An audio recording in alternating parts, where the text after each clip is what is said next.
Hi everybody, we're going to do exercise 8-11 right now, which is a direct materials purchase budget. Here's the problem.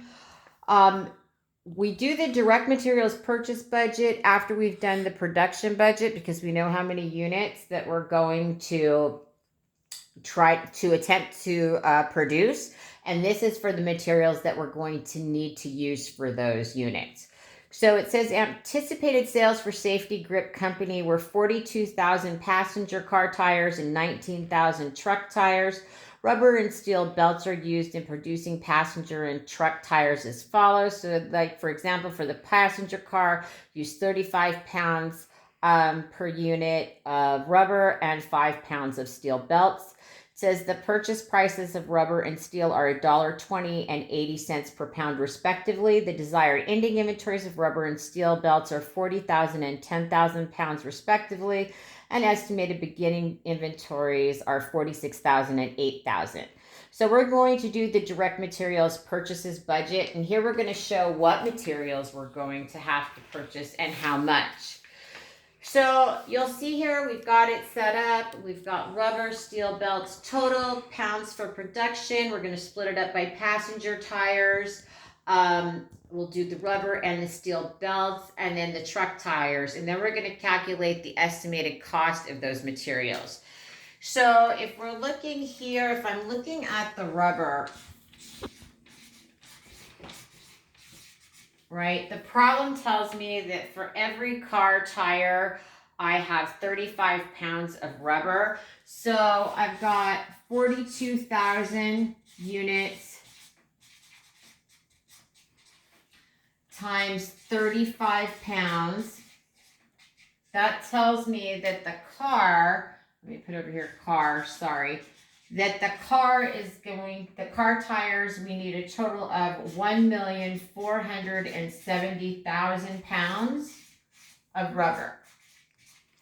And we're going to do the same thing for the truck. So we've got 19,000 units. And the truck uses 78 pounds of rubber for each tire. So that's a total of 1,482,000 pounds of rubber for the truck. And then we're going to do the same thing for the steel belts.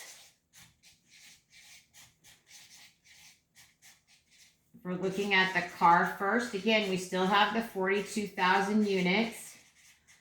And then for the car uses 5 pounds of the steel belts for a total of 210,000 pounds.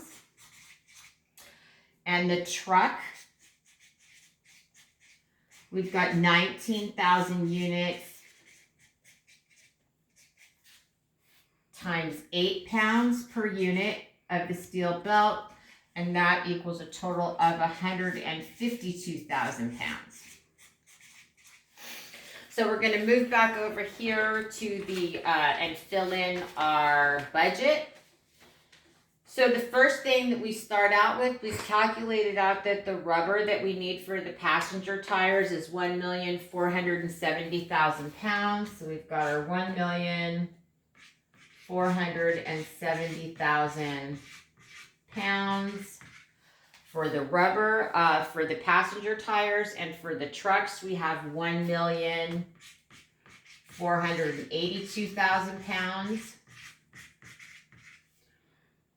So we've got that there. And then the problem tells us that our desired ending inventory for rubber is 40,000 pounds. So we've got 40,000 pounds.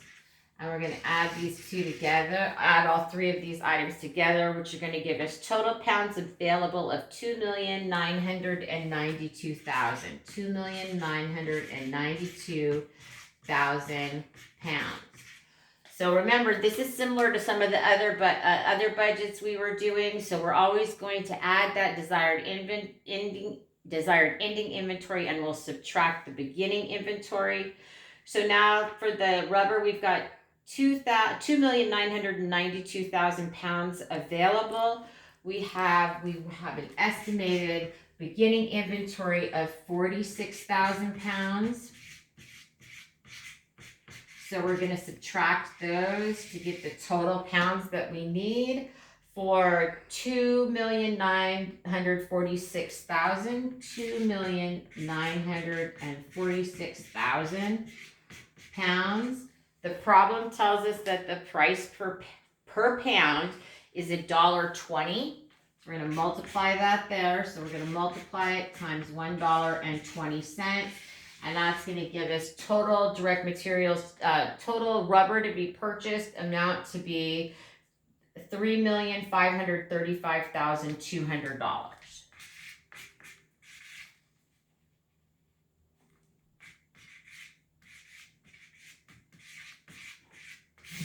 So you'll see there with this budget, we know exactly how many pounds of rubber we need to use for both the tire for the passenger and the truck tires, and then the amount of rubber we want in ending inventory. So we know all of that additionally. So we need to know how many pounds we need and at the unit price, and that's the total amount that we're going to purchase. So now we need to do the same thing for the steel belts.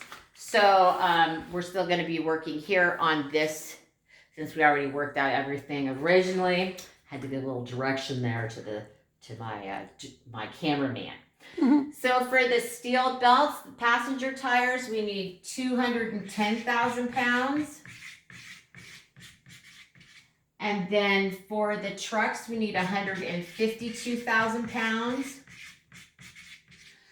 We want to have 10,000 pounds in ending inventory.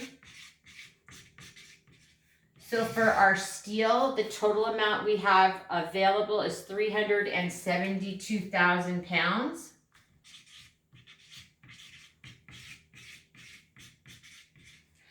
We have an estimated beginning inventory of 8,000 pounds.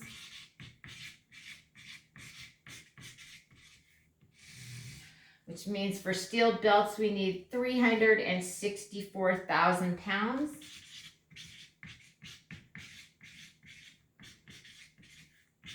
The price per pound that we pay is 80 cents. So the total amount there is $291,200.